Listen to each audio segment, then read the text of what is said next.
Hey everybody, I appreciate you guys all checking in with me today and taking time out of your day to watch this video. Today I have with me another sneaker steal unboxing. Picked this pair up a while ago for like $35–40, and I have seen it available both online and in-store, a variety of places. I've actually seen it at my local Marshalls in Burlington. I think Marshalls had it as low as $39.99. So if you do have a online store like Marshalls or Burlington nearby, definitely worth checking in with them to see if they have any available in your size and colorway that you like. If not, you can head online.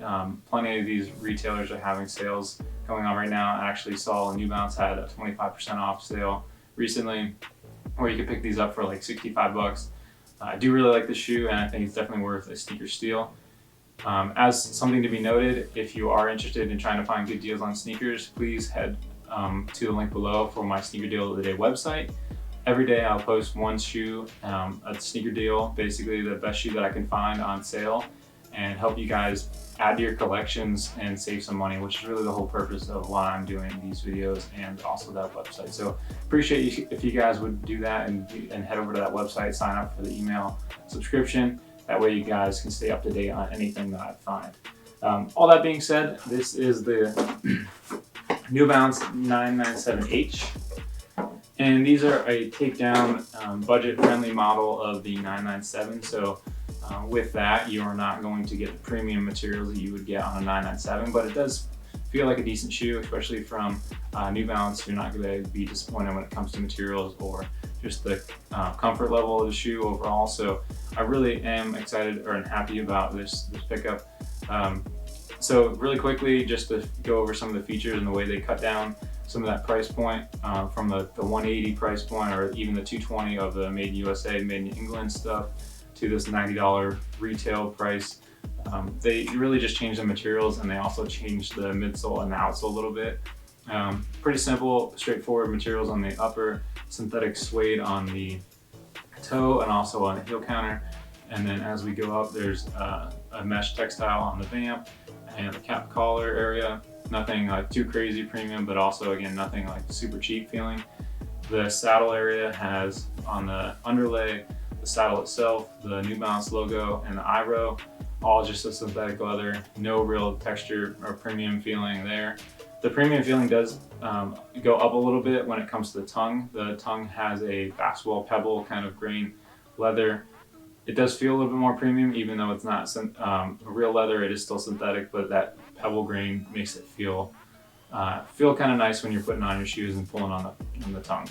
There's nylon webbing or nylon tongue tab, also nylon webbing for the pull tab on the rear. And the rear pull tab has New Balance logos screen printed in a repeat pattern, which just feels more lifestyle and brings that different aesthetic to it. Collar lining is a pretty generic collar lining, nothing too premium, but it does feel nice on foot. It's very soft.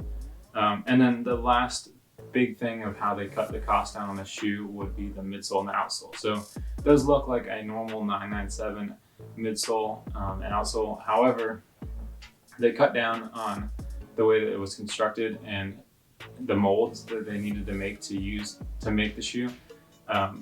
So they have just selected areas of rubber here on the forefoot and also on the heel. And then the center of the shoe really is just foam. So doing this, it does a couple different things. A lot of companies are doing this right now because it's helping cut down the weight of shoes. If you have a performance shoe, it does make it like not significantly lighter, but it does help reduce the weight, which every ounce matters when it comes to performance athletes and really, like professional athletes. So it's something that they are trying to cut down and reduce weight. The second thing that it does is it allows the companies to make the shoe for cheaper. By making less parts for the shoe, they are cutting down the cost at the factory, which will help them keep the price points lower when it comes to the retail price. So if you imagine making anything, whether it's a car or a pencil, it doesn't matter, because the less parts that you make out of, the less expensive it's going to be. So that's something else that a lot of companies have been doing, is kind of keeping the parts simplified to help reduce the cost. And then lastly, which This, I don't know how much validity there is to this claim. I guess I could see some reasons for some companies doing it and other reasons for other companies doing it.